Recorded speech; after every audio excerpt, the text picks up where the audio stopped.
talked about all this. This is not how it's supposed to start. I had a great career.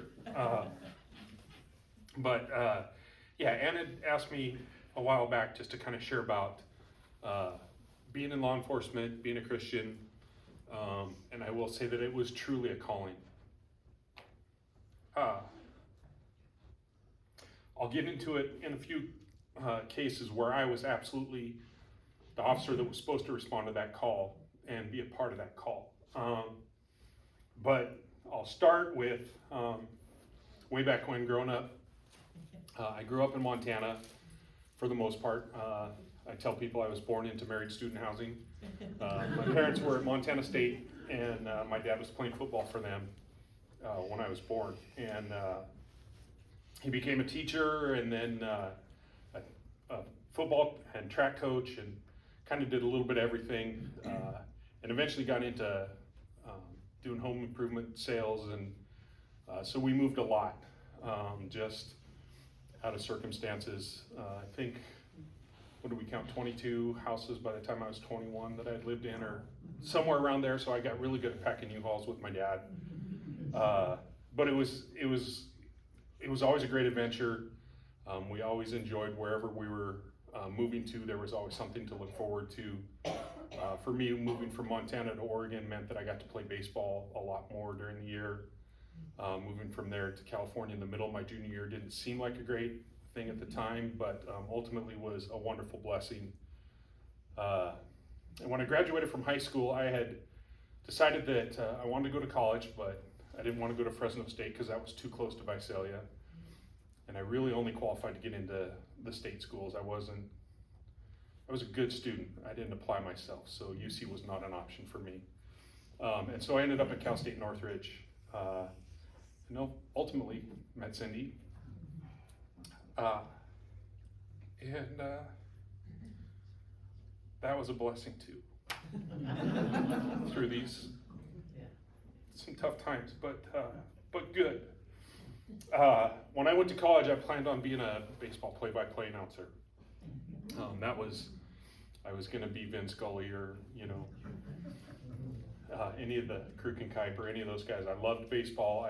I really thought that was what I was going to do. And even through a lot of the college courses, thought that that's kind of what I was going to do. But at the same time, I'd become an RA at the dorms and really enjoyed that. Just being able to help students along and providing that bit of security for them in their housing. And at the same time, Cal State Northridge was a commuter school, and so 25,000 students came and went every single day just on campus and then off. And so at nighttime, for all the nighttime classes, they developed a program to escort females to and from their cars to their night classes, or from the dorms. We had a van service that would make routes. And I got into working for them, and that was very closely associated with the police department. And so the more and more I worked with them and did that, Cindy says, "You're gonna be a cop." And I said, "No, I'm not. They don't get paid enough to get shot at."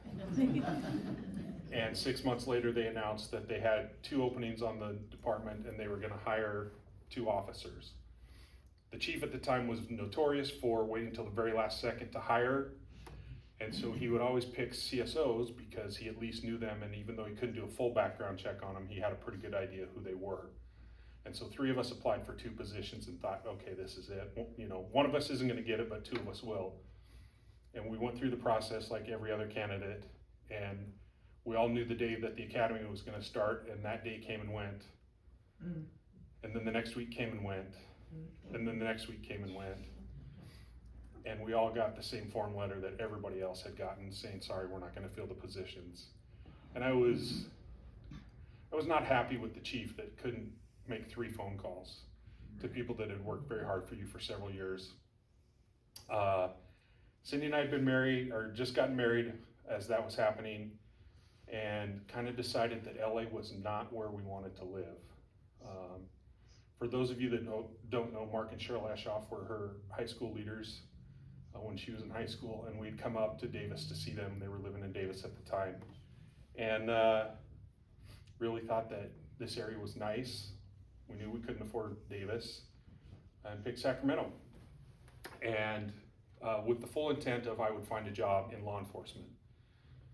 The problem was there was a hiring freeze going on at the time, and departments just weren't picking people up. And so for 2 years, I really struggled trying to find a job, find anybody that would even take an application. And so I told Cindy, what I really need to do is I need to volunteer with the sheriff's department or somebody and get my foot in the door, because if they don't know me, there's no way they're gonna pick me up at this time. And so I literally got on my knees and prayed, God, I fully believe that this is the job that you want me to do. And if it is, just help me know what it is I need to do. And I called the volunteer number for the sheriff's department, for Sacramento County Sheriff's Department. And the message that was playing said, if you want to put yourself through an academy, call this number.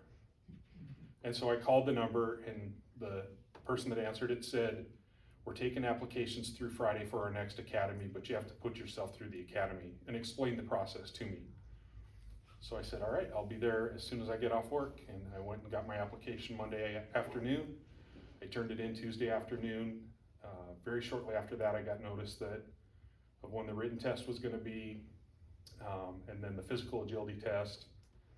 And I don't know, a couple months later, wasn't too long after that, I got notice that I'd been accepted into the academy, which was great news, except that it was Tuesday, Wednesday, Thursday night, all day Saturday, and all day Sunday. So I didn't get to see my wife very much for 9 months. But it was the only way to get hired at the time. It was the only way to get an academy in. And in the middle of it, it kind of felt like it was just never going to end. But looking back on it, it was a great time. You were still working full time. Oh yeah, and I, along with everybody else in the academy, was working 40 hours a week and doing the academy at night and weekends. So we were all in the same boat. We all had the same stresses and all the other stuff. The way the academies work is you essentially get lecture 2 on Monday or Tuesday or Wednesday. Thursday you take a test on all of that material, and then about 2 weeks later you do a practical test on applying whatever it was that you learned. So if it was domestic violence, then they throw a domestic violence scenario at you, and you have to pass that. And if you fail it, you get one chance to repeat it. And if you fail to repeat, then you're out of the academy. So lots and lots and lots of stress, but it's also what your job is going to be. So they are more than happy to provide that stress for you. And there were some people that didn't make it. And one of the funniest, to me, stories was we had, part of the training was boxing. They called it sustained combat, but you literally had to box for 3 minutes. And I mean box for 3 minutes. If you were just kind of circling each other in the ring, that time didn't count. You literally had to be punching each other for 3 minutes for it to count. And so the guy that I got assigned to fight with, I grabbed him ahead of time and I said, I'm gonna stand in the middle and I'm gonna punch for 3 minutes, because I'm not doing this for 9 or 10 or 12 minutes. And he's all, yeah, me too. And so we literally just stood and punched each other. But we had a different guy that had failed a scenario on Tuesday, stayed up all night studying, stressing about the scenario, took the scenario, passed it on Wednesday. He was getting married on Saturday, and his dad called him and said the pump went out at the farm where they were having the reception, and so he stayed up all night Wednesday night with his dad fixing the pump. So he literally had no sleep for 2.5 days, gets in and fights. And his wife-to-be at the time said, the only thing I care about is that you don't have black eyes in the pictures. Well, he fought, and then he had a seizure, and then he had black eyes. He was fine, he passed the academy, still a great guy, but just, to me it was funny that was the one thing that she didn't want, and there was nothing he could do. It was just all that kind of happened during that time. But anyway, I graduated from the academy, and at the time if if you passed everything, you could become a reserve, and I did. And so I worked as a reserve, which meant I didn't get paid to go and volunteer my time. And at the time, the only people that were getting picked up for the paid reserve spots were people that were doing all of these free shifts. So you can imagine the conversation I have with my wife when I say I need to quit my full-time job and go work for free in hopes that I can get paid to work. And again, I have a great wife who said, well, if that's what you need to do, then that's what you need to do. And the day that I gave my notice to my boss, I got a phone call saying, we have a paid position for you. And I said, well, I just gave my boss 2 weeks notice and he's been great through this whole process, so I'd really like to honor that. And the lieutenant at the time said, well, then we'll see you in 2 weeks. And so that started that process. But in doing those free shifts, one of the ones that I had to do was at the comm center with our dispatchers. And this story will make sense later, but I think she typed somewhere in the neighborhood of 100 million words a minute. I've never seen anybody type that fast. The computers allowed you to have what would now be chat messages with officers or anybody else on a computer that was connected. And so she would have 4 conversations going on with people and reading them and responding to them faster than I could read the first line of the response to her. She was just that fast. And I kind of got the rhythm of it, and the calls would pop up that had come to her that needed to be dispatched. And you kind of got to see what the calls were. Having been in the academy, you know kind of what the penal code sections are and what they relate to. And I remember one popping up, and I just remember going, oh, that's not a good call. And the words out of her mouth were, who don't I like? And that call went away. And I was like, oh, that's real, that they can give that to whoever they want. Don't make the dispatchers mad. And so when I eventually got to patrol, the first thing I would do when I logged in the morning was, good morning, how are you?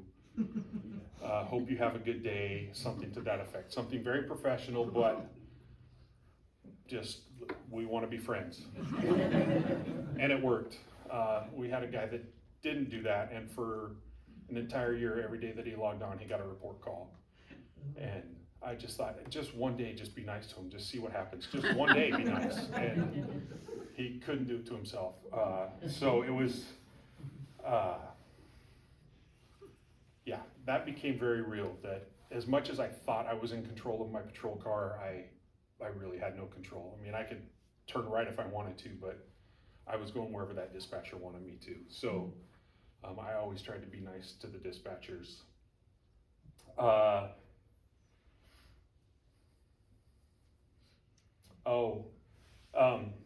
In the academy, the reality of my job became very clear. For those of you that have been around for a while, one of the officers that was working for the sheriff's department at the time had taken an inmate out for a medical run to a doctor's appointment, and when he got back to his van, somebody had let the air out of his tire, and a guy approached him and said, oh, it looks like the air's out of your tire, and shot him.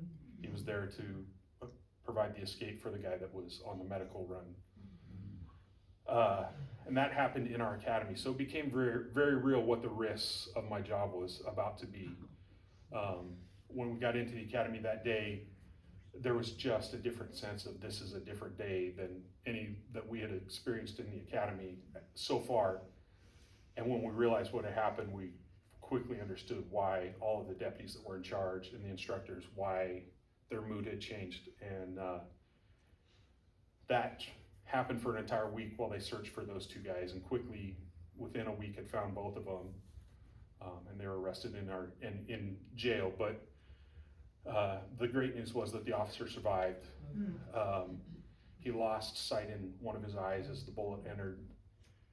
Didn't penetrate to the brain, but took out his eye and did some other damage. But was unable to continue his career with the sheriff's department, but was alive, and I'm sure his family was very grateful for that. They would take that over the option, the other option. So So the risks of the job were real very early on. I had a wife that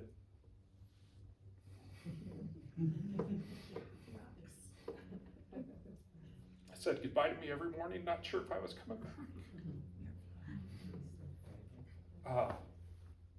So as much as I thought the career was about me or anything else, it affected everybody else in my family too. I enjoyed going to work. I enjoyed driving red lights and siren. My favorite was to drive into oncoming traffic because you can't ignore me if I'm coming head on at you. It was completely outside of policy, and had I gotten into a wreck, I wouldn't have been able to explain that one away, but it was very effective. I didn't do it often, but sometimes it just had to be done in order to get to where you needed to be. But yeah, tangent. All through going through the academy, and then also while working for the sheriff's department, we volunteered with the high school group here, and did so for 20 plus years. And I also didn't really associate with officers outside of work. A few of them that I had some friendships with. Every once in a while, I would go throw darts in the bar after work. I had chosen in the academy not to drink. Going forward, one of the things they talked about was the high rate of alcoholism within the profession. And I just made a decision that I didn't drink very much at the time, and there certainly wasn't a reason to risk it and risk that for myself and for my family. So I would drink a soda, and they would drink beers, but we'd throw darts for a little bit, and then I'd go home. And that was just a few times a year that I would do that. But for the most part, I didn't associate with very many people outside of work. We've been members here since 91. Certainly attending, probably members since 92. And when we first agreed to work with the high school group, we've been doing Sunday school for 2 and 3 year olds. Mm-hmm. When they approached us, Cindy and I both had really great experiences in high school with youth group. For me, it was Young Life. For her, it was her church youth group. And it just seemed like a natural fit to give back to a group of people that we could really pour into and hopefully do some positive things in their lives. And so that was one of those things that kept me grounded.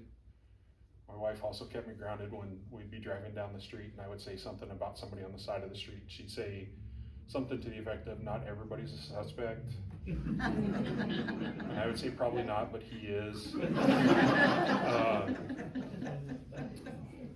Family car, not your patrol car. Yeah. Sometimes the foot went a little further to the floor than it probably needed to be, especially on the way to LA. But no, it was a great way to stay grounded. It was a great way to stay connected to God, to what I was being called to do and how I was being called to live. I was not perfect in any stretch of the imagination, but it was really a positive thing for me to look forward to. The shift that I got assigned to in patrol that worked for our family best was Tuesday, Wednesday, and Thursday off, which meant I didn't have very many Sundays off. And when I worked in the area that included Howe and Fair Oaks, and a little bit north and west of there, or north and east of there, I would ask my sergeant for my lunch, could I go to church? And so there were not a lot, but there were some Sundays that I would get to stand in the back of the church and freak people out as to why is the cop standing. Which was always fun to see some of the faces like, oh. But people got used to it, and the people that knew who I was and why I was there, and so that it became comfortable to just be there and be a part of that on Sundays.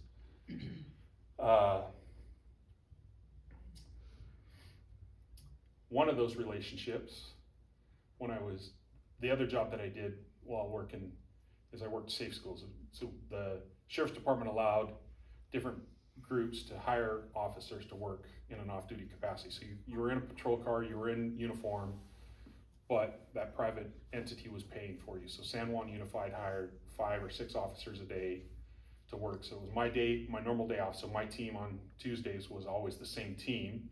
But Wednesday I always had the same team, Thursday I always had the same team. But I was working one day and I got a call from one of the local high schools that we've got a student in possession of marijuana. And so I walk into the office and it was one of our high schoolers.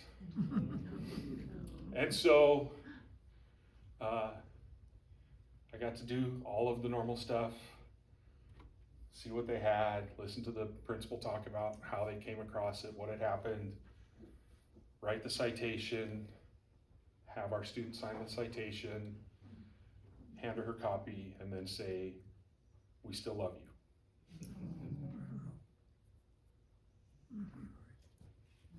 I expect to see you on Sunday. Nobody's gonna know about this unless you say something, but we love you. Her mistake was no different than anybody else's mistake. She just happened to get caught on a day that I was working. And she did show up.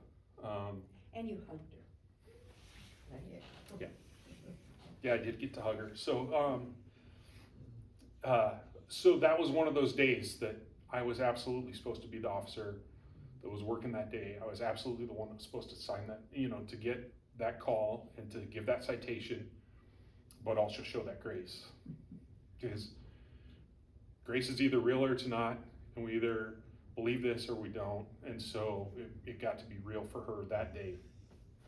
And it got to be real for me that day too, right? I get to choose how I get to respond to this.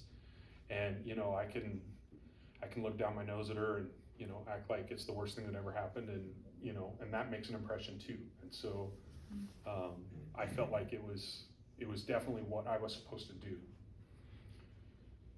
One of those other days that I was supposed to be working, and this will make sense now when I'm talking about the dispatcher, is I was working, I was driving around, there was no calls for service, I was just, doing my normal thing, and a message pops up on my computer, "Sorry." So you don't send that out when you're sending somebody to a petty theft or a burglary, or, there's something bad coming. And so the call comes up and it was a rape report. And they're not that difficult of a report to write. It's just a horrible subject matter to have to talk to somebody about what happened and get all of the details of what happened, because in a sexual assault case, every single action is potentially more and more years of prison when the person is caught. And so you have to be very detailed in what you ask and what information you get. And so all I did to respond to the dispatcher was, "Well, it's my turn."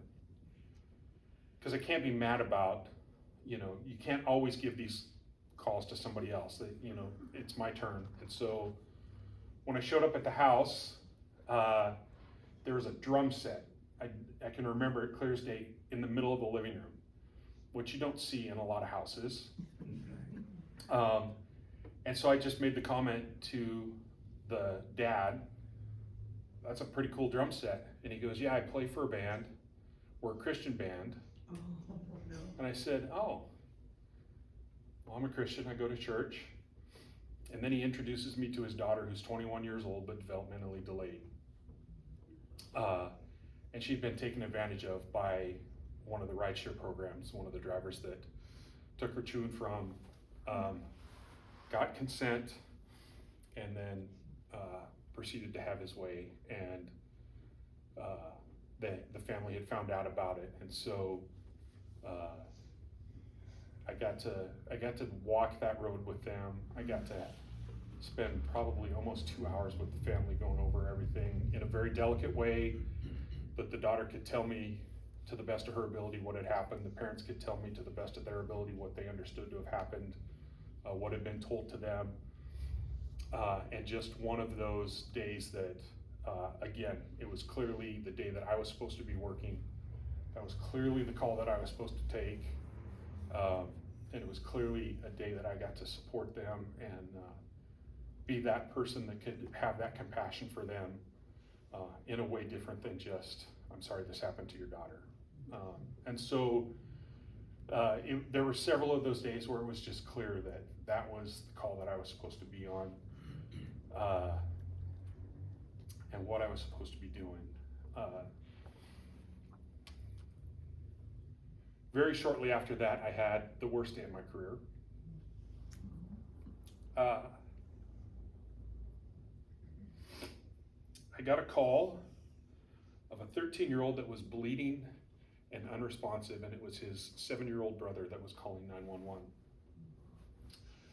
13-year-olds don't just bleed. There's something bad that has happened, and I kept playing scenarios through my head of what the kid was doing, what accident he created that he got himself into that his brother had to call 911. And so I was lights and siren as fast as I could possibly get there, because I knew, depending on the call, sometimes fire won't go in if they don't know what the situation is. And so my thought was, if I'm not there, they can't render aid. And when I got there, for whatever reason, they had gone in, and I could just hear the noise in the back of the house. And as I made my way to the back of the house, it became very clear I was in the master bedroom, and they were in the master closet working on the kid. And the fireman looks up at me and he says, "Do you want the gun, or do you want us to take it?" And I went, "What?" And they rolled the kid, and there was the gun laying underneath him. He'd committed suicide. Straight A student, excellent kid by all accounts. Ultimately, we found out that he had done something wrong, and his parents had grounded him, and he thought that that was the end of the world, that he was never going to gain his parents' trust back again, and that was the option that he chose. His parents were teachers, and they were at a training as the school year was about to start, and I was standing out front talking to my sergeant when they drove up, and I couldn't let them in their house. I couldn't let them get to their kid. They didn't get to touch him or hug him or say anything to him, and that was gut-wrenching. I left that call, and I called Cindy, and I said, "Grab the boys and hug them. Hug them tight." And she knew it was bad. She didn't get very many of those calls, but every once in a while. The absolute worst day of my career. But again, I don't know if the family was Christian or not. Well, yes, they were, because I went to the funeral. It was at a church. I don't know how strong their faith was, but they were Christian. But it was one of those days that, you know, as the subject matter was horrible, it was a day that I was supposed to be there. Horrible circumstance, horrible information to disseminate, things that you don't want to see. But it was something that defined my career and defined my relationship with my boys, because that day I went home and I told them, "There's nothing you can do that I won't love you. There's nothing that you can do that I won't forgive you for. There might be some punishment involved. There might be something that we have to discuss, but just know I will never not love you." And then because of that, then we had to have a discussion about what suicide was. Not in those words, but you know, we had to be honest about what had happened and why I was feeling that way for that day, and so that they could understand what I was going through. Another call that I'm going to tell you about, it's going to make sense later. Probably the day that I came closest to shooting somebody. We got a call of a guy vandalizing his girlfriend's car. He stabbed all of the tires with what people were describing as a machete. Machete's a really big knife, and a lot of times people exaggerate things to get you there. And so we pulled into an apartment complex, and as we pulled in, everybody on the balcony was pointing that way, which was to the other apartment complex that was right next door. We call that a clue.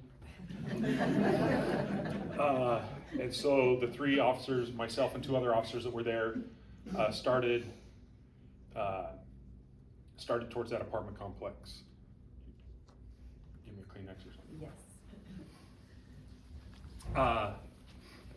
And so as we're searching this apartment complex and getting closer and closer to where there's just nowhere else for him to hide, Thank you.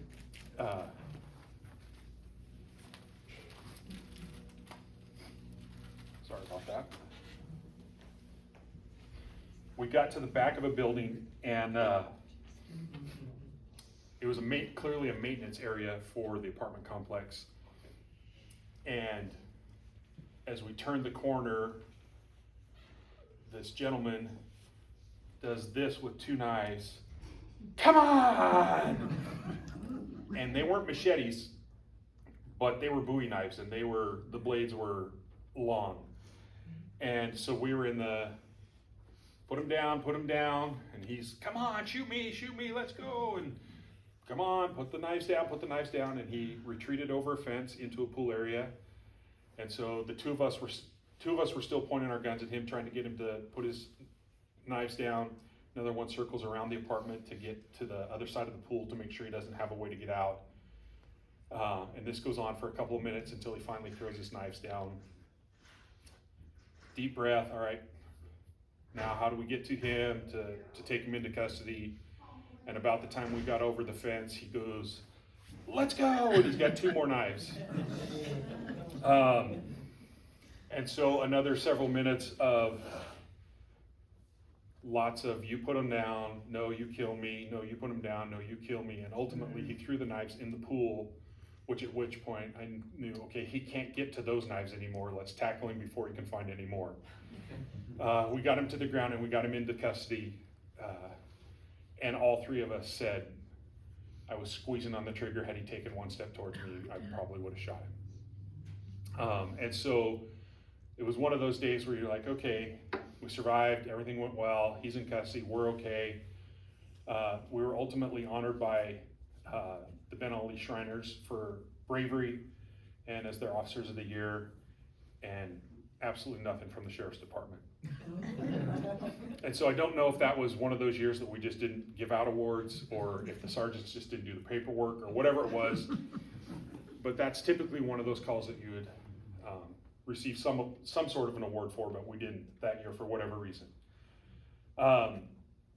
Later on in my career, I became a school resource officer, which was a great job. I got to work on a high school campus. I volunteered to be a football coach for the freshman team because I figured the most influential kids on a high school campus typically are football players, and so if I can get in with them, with 50 of them before school starts, in a different way than just being the officer on campus, that will hopefully translate to the whole rest of at least the freshman class, and maybe to the school. And I had kids all that year that would come up and say, can I call you coach? And I said, you can call me whatever you want as long as you come talk to me. And we solved a lot of problems before they ever became bigger problems. Lots of fights that never happened because people were willing to come talk to me and tell me what was going on, because they trusted me and knew that I was somebody that would listen to them and try to actually solve the problem. I also got to go into several classes and talk about laws and different things. Lots of questions about, my friend had this happen to him.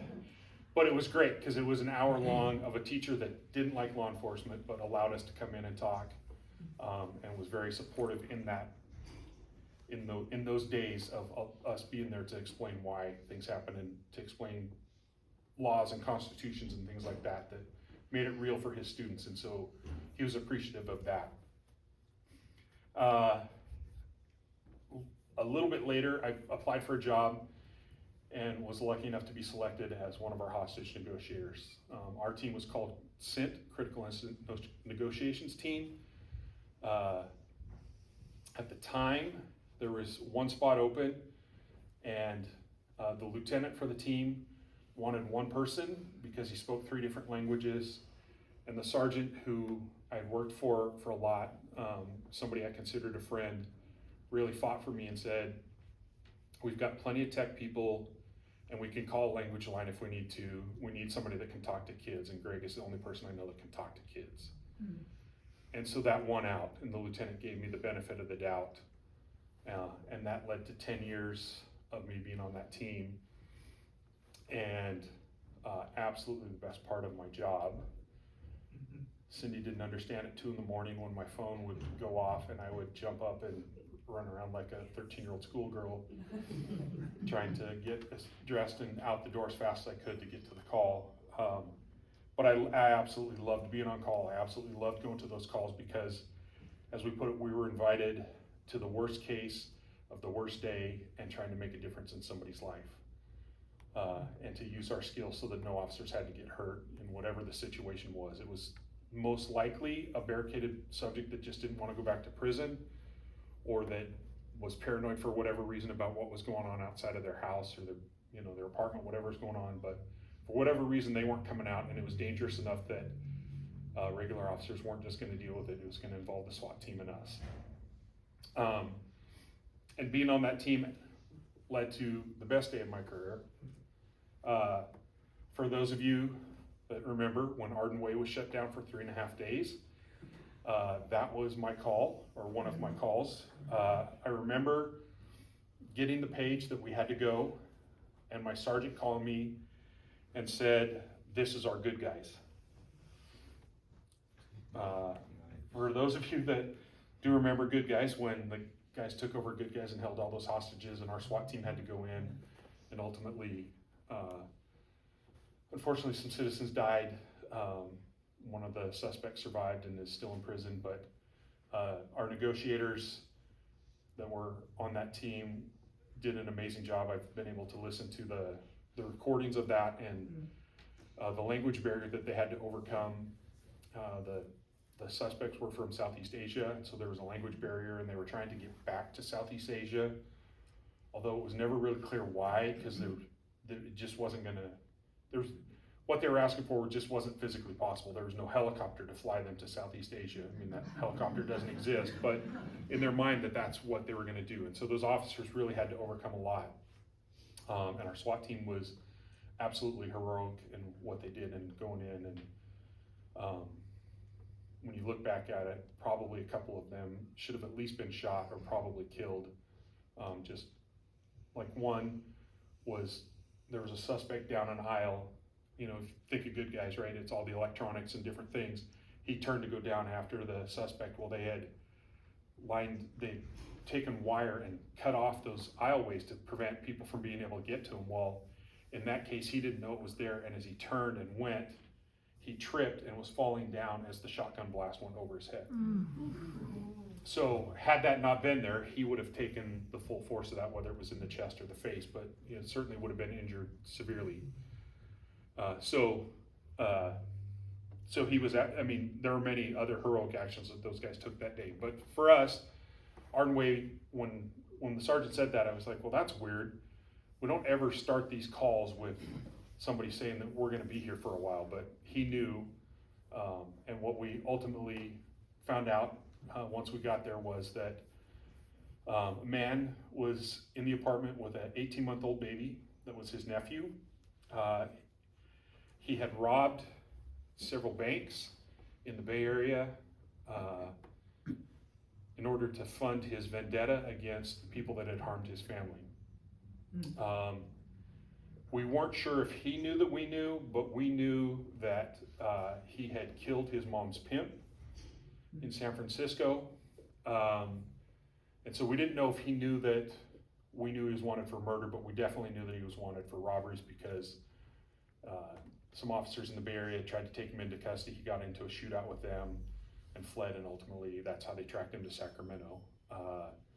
He was sitting outside of the apartment talking with family. When the officers approached, he ducked inside, closed his cousin and her husband out of the house, so it was just him and the 18-month-old inside.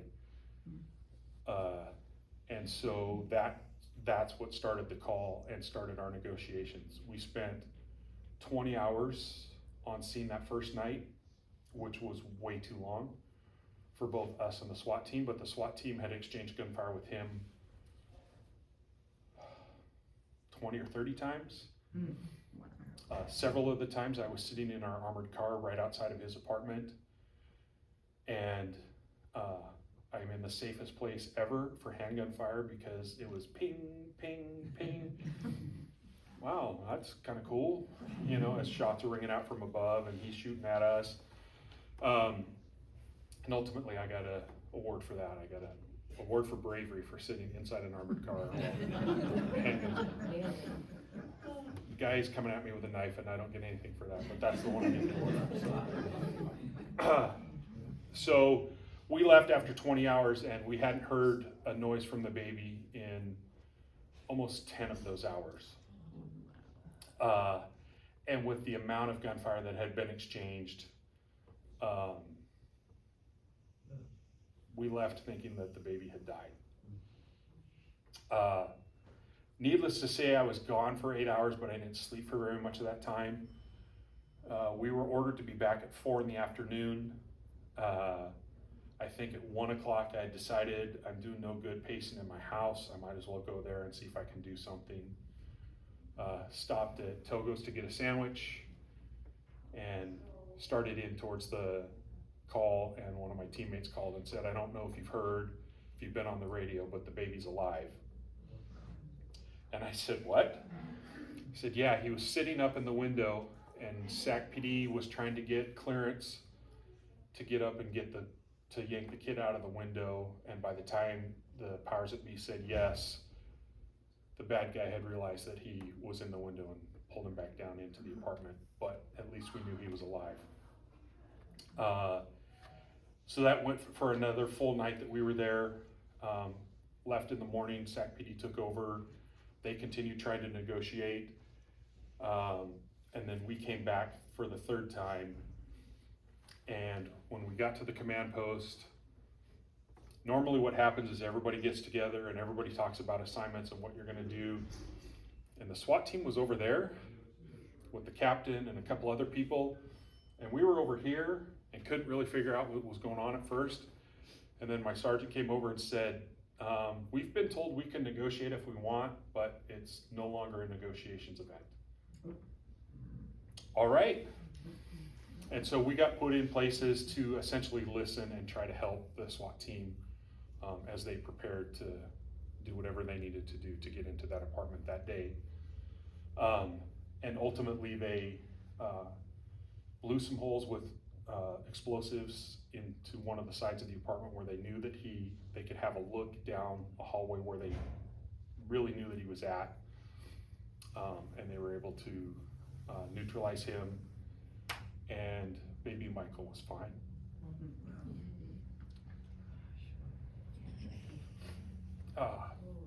There was a lot of joy, not because we had to take somebody's life, but that kid was safe, that innocent kid was safe. If you remember the picture that was on the paper or in the news of the SWAT officer carrying baby Michael out to the ambulance and handing him off to the ambulance, that officer's name was Orlando Mace. He was in my academy and his locker was right there. We had become very good friends through the academy and all through our career. He still works at Sac State, still a very good friend of mine, and just one of the most awesome guys and nicest guys that you would ever know. As luck would have it, about 7 years later, he was the sergeant in charge of our academy. And one of the recruits was baby Michael's uncle, and somehow they made the connection, and the uncle had decided he wanted to go into law enforcement because he wanted to pay back what the sheriff's department had done for his family. Oh gosh. Wow. And so they arranged for not baby Michael anymore, 7-year-old Michael, to meet those that wanted to meet him. And so there were 10 or 12 SWAT guys. I was the only negotiator that went, a couple of medics, a couple of other ancillary people that were there. It got turned into a press event. I know you find it hard to believe that the sheriff's department would take advantage of something like that. But it got turned into a press event, and so we were standing behind the podium, and they walked out baby Michael from the admin office of the academy. And without any prompting from anybody, that kid walked up and hugged every one of us and said, "Thank you." Now, clearly, he had no memory of the call or the event, but he had memories from what his family had talked about, what happened and what had happened on that day. And so his mom and his dad were there. They were all very grateful for us, talked to us for a very long time. Once the press left, we got to have just a real conversation with them and talk about what all happened that day. The very first day of the call, Mom made a statement, something to the effect of, "He won't hurt Michael, he loves Michael." By day 2.5, she's all, "I don't care what you do, get my kid back." So her attitude had changed as to what was happening, and he was just a pawn for the guy that was inside, to the point that he would put Michael on his back and then throw a sheet over the two of them and crawl through the apartment, because he knew that the SWAT team could see him, but if they couldn't tell whose body was who and whose head was who, they couldn't take a shot. So it was all a shield. But that day of him being carried out of that apartment safe was absolutely the best day of my career. Actually, probably day 2, when I found out that he was alive, that was probably the best day, because we didn't know what we were negotiating for, and until that happened, and then became very clear. I even called an emergency room to find out what tear gas would do to an 18-month-old baby, because our SWAT team wanted to just throw it in there and force him out. And no emergency room doctor would give me any definitive answer as to whether the baby could survive it or not. And I mean, I understand from their standpoint, they're not going to take a stand on that. And I said, "I don't want to know your name. I don't want to know, this isn't to hold you accountable for anything. We just need to know from a medical standpoint." And he said, "I can't tell you that." And ultimately we understood, but we were trying to find answers and options of lots of things to do that day.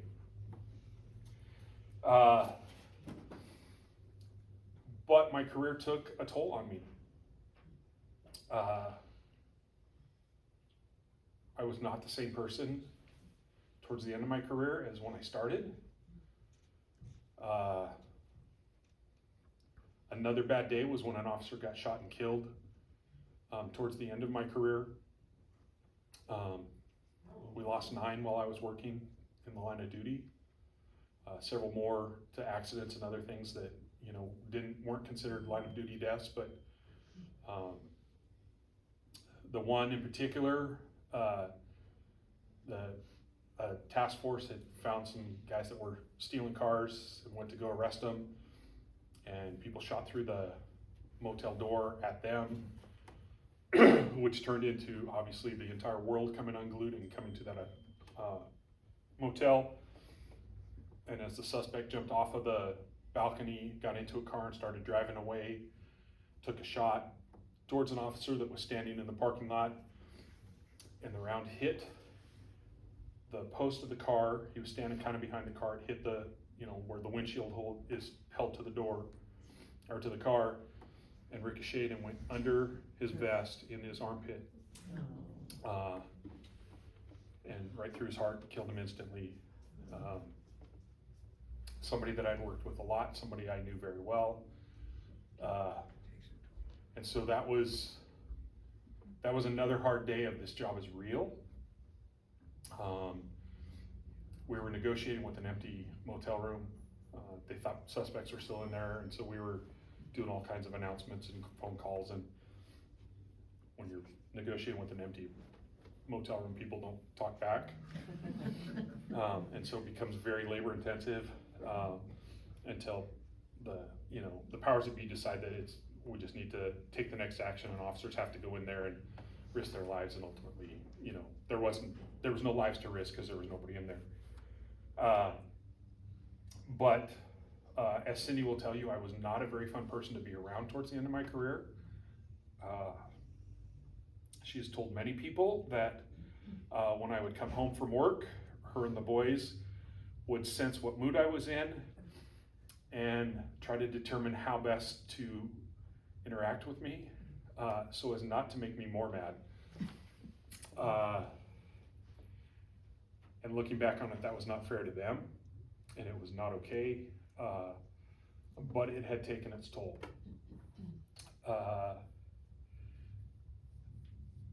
The retirement system that I lucked into, just because of when I got hired, when contracts were negotiated, meant that I could retire at 50, and it was a very good retirement system.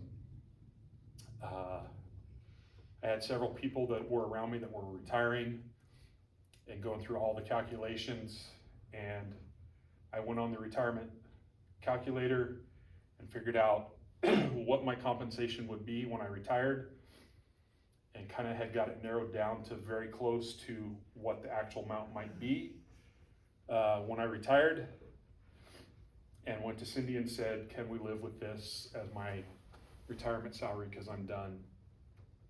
And I was not quite 50, and I think she realized that there wasn't much left in me to do that job very much longer. And again, being the incredible wife that she is, said, well, I guess so, or something to that effect. And so I made my plans to retire in July of 2019.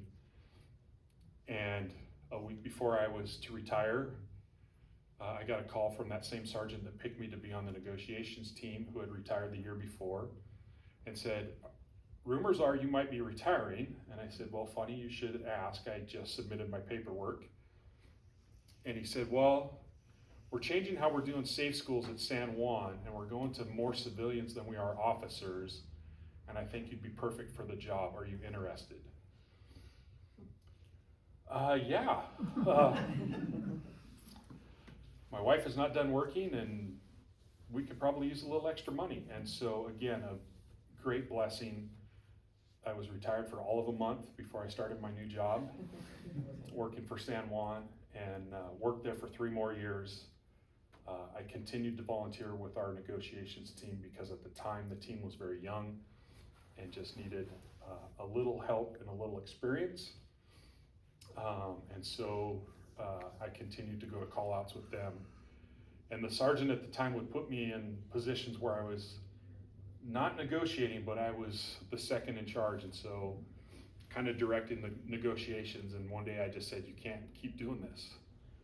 And he kind of looked at me and he goes, but you're the best person. I go, yeah, but if you're not having the full-time people that are getting paid to be here do this, and the department realizes they got people that'll do it for free, none of you are gonna have jobs. And they're not gonna learn if you don't ever put them in that position. And so he agreed with me and started putting me in different duties where I could actually train people.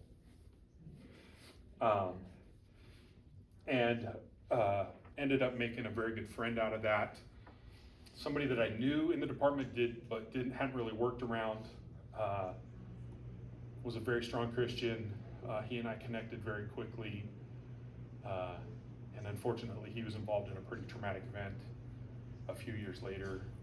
And as of, I think, last week, was medically retired because of psychological stuff that he literally cannot go back to work.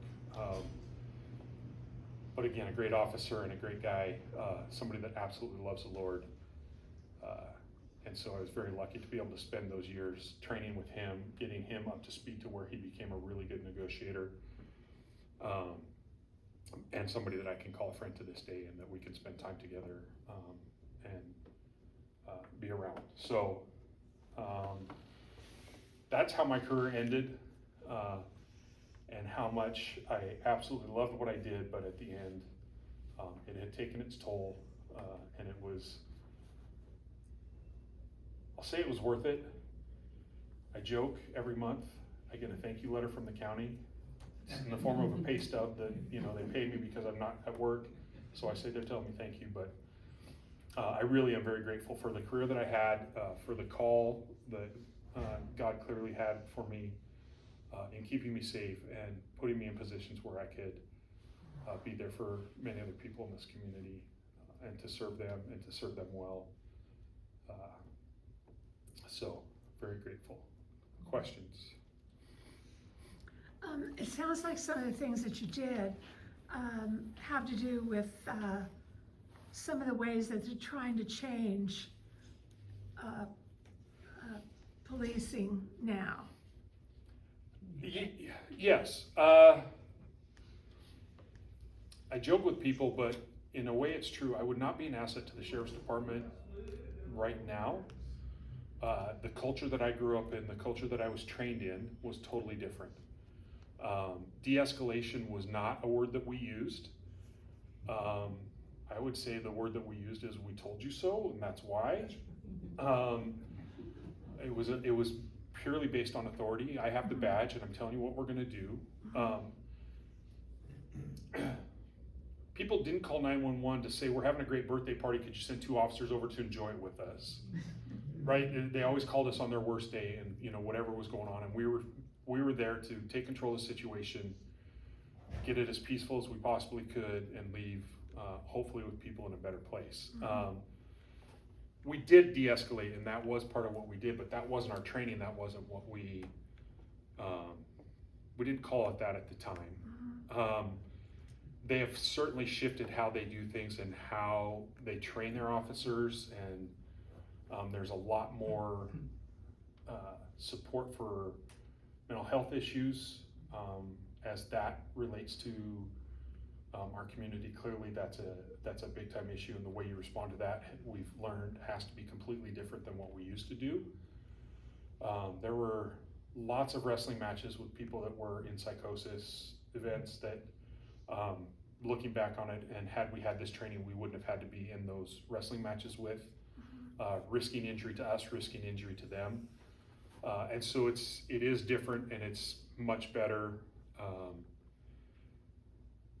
So yeah. What were the years of your service, and then what was the strangest call? So I went through the academy in 1993. I graduated November of 93.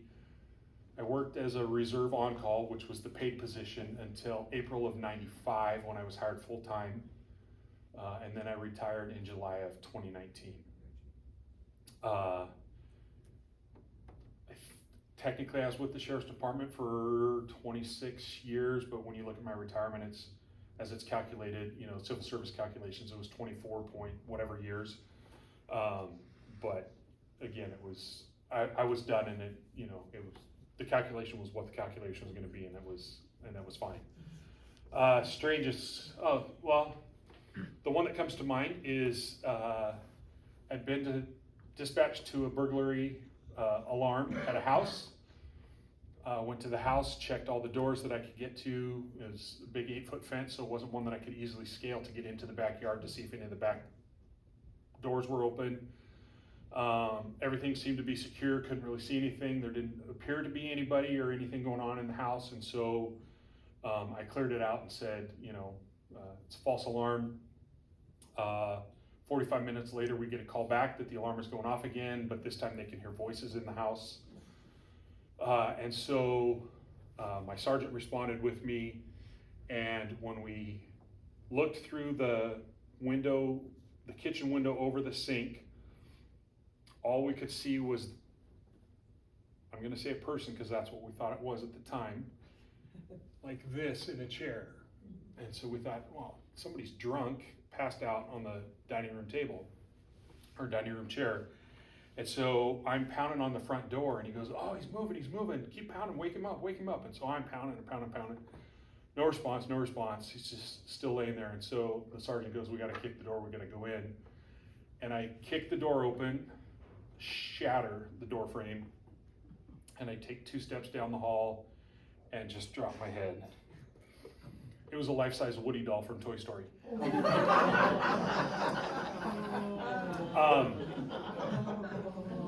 Yeah, we forced entry for Woody. And as soon as my sergeant saw it, he just started shaking his head. He's all, we're in so much trouble. And not 2 minutes later, I mean, we went through the rest of the house to make sure there was nobody in there, and there wasn't. We got back to the front door, and the owner of the house had come up, and she made the comment, well, I guess it worked. She had put the doll there in hopes that if anybody was ever trying to stalk her, they would think that somebody was in the house. We were very apologetic. We offered to pay for the door to get fixed. And she said, no, my boyfriend's a contractor, and he can fix this door for not very much money, and it's not a problem. Thank you so much for what you did. And so we didn't get in trouble, and I couldn't really get in trouble because the sergeant's the one that told me to do it. But yeah, that was a strange one. First of all, thank you so much for your service and your investment in our safety. But I have a question regarding prayer. Is there a time during your service that you felt, I know, with Cindy and this church, I know you've been lifted up so intensely. And so I was wondering, is there a time when you really felt that? And how did that impact what you did? I would say overall, yes. We had a really good law enforcement chaplaincy that worked with us. Many trained chaplains that would come out to calls, community chaplains that would be there for the citizens, so the victims of crimes or families of victims of crimes. But we had specifically trained law enforcement chaplains that would come out for us and check on us when there was what we would call a critical incident. And there were lots of things that fell into critical incidents. Certainly officers that are killed in the line of duty, but others that are injured or just some sort of traumatic event where if one of our officers was forced to take somebody's life, we would have what we call a debrief afterwards that wasn't a law enforcement debrief. We had plenty of those talking about what we did right, what we did wrong. But the chaplains would facilitate a debrief like that where anybody could talk openly and talk about what had happened or what their feelings were or how they were affected by it. And certainly if they needed extra counseling, they would put them in contact with counselors that worked with us. And those were often started with prayer and ended with prayer. On a daily basis, I would say no. You're talking about 10 or 12 alphas that didn't need any help and didn't need to be protected.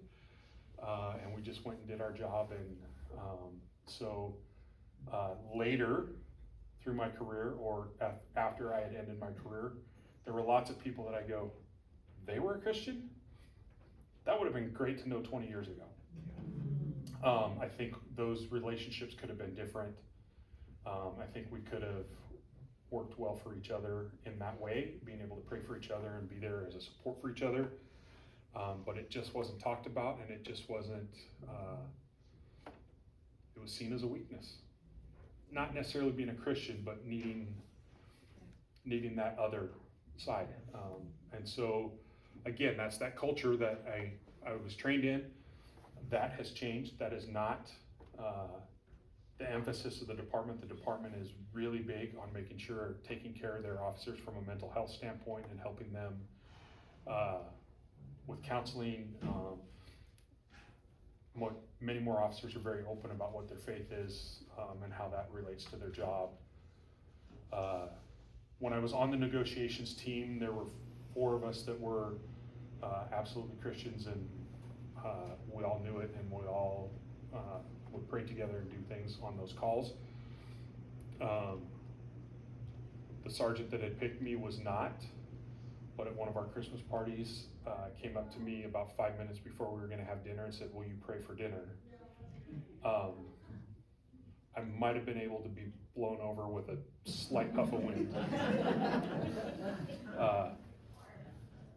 I wish I had a camera on Cindy's face as her jaw dropped. Those parties usually involved lots and lots of alcohol. It was the one night that we could, as a team, decompress, and many of them chose alcohol as a way to do it. There were lots of war stories told those nights. I think the wives learned things about calls that they didn't maybe want to know about sometimes. But yeah, so being asked to do that for a group that didn't necessarily express a Christian viewpoint, or certainly many of them that did not believe, being asked to do that for them was an honor. Hogan, you talk about alcohol.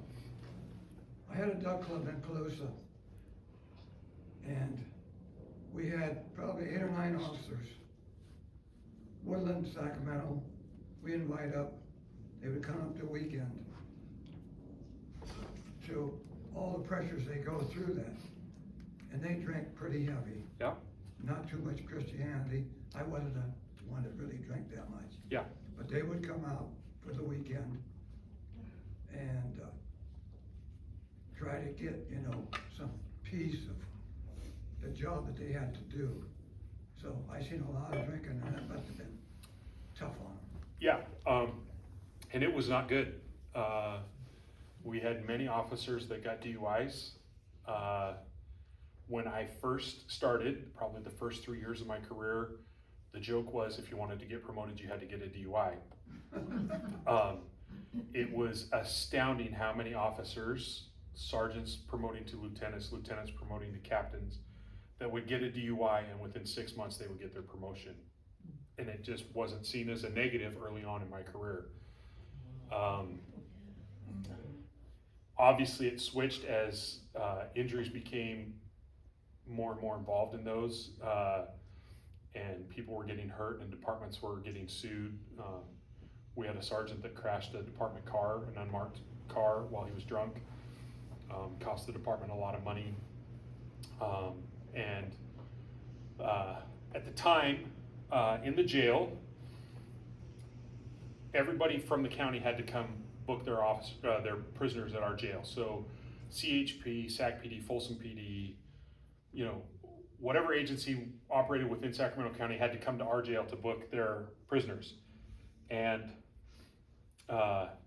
if word got out that CHP had given a speeding ticket to a sheriff's deputy on their way to work or wherever, CHP's prisoners didn't get booked for hours and hours and hours, and they just sat in the booking loop. We were 3-year-olds. I'm gonna take my ball and go hide in the other sandbox, and you can just sit here and do nothing. But that was the culture, and they knew it. And so one night we had an officer come in and said, "We'll pay the price. We fully understand what the rules are, but we can't drive people home from DUIs anymore. If we pull over an officer that's DUI, we have to arrest him, because if we don't, we get 30 days without pay. And so we just can't risk that." And what do you say? All right, they're breaking the law, they're gonna get arrested. I guess that's actually probably what should happen. And so the culture started to change at that point. And a guy that got hired the same day that I did full-time had gotten into 2 DUI crashes, had been disciplined from it, had made his way back onto the SWAT team, and got into another DUI crash off duty, and had injured some people, not severely, but it doesn't matter, he injured somebody. And he was going to get fired for what he had done, but some of the older SWAT guys and retired SWAT guys got a hold of him the very next day and said, "You're going to meetings and we're going with you." And they went to 60 straight meetings before his discipline hearing came in 60 days. And when he went in for his termination meeting with the undersheriff, he explained, "You can do whatever you want to do to me, but I'm telling you I've changed. I've been to 60 meetings in 60 days. I'm not going to miss one the whole rest of the year. I have completely changed my lifestyle. I don't associate with anybody that I ever drank with before. I have a whole new set of friends, and I'm just pleading mercy." And for whatever reason, the undersheriff said, "I'll give you 1 year probation. You're going to go back to the jail. You're going to lose every bit of promotion that you've ever had. But if it's true, then you're going to prove it to us." And He still works for the sheriff's department. He has not had a drink since then and has stepped in and done the same thing for some other people that have put themselves in that position, and has been a great asset to our department to help change that culture. But yeah, he's I'm gonna stop us now, and Greg, if you wanna stay around and answer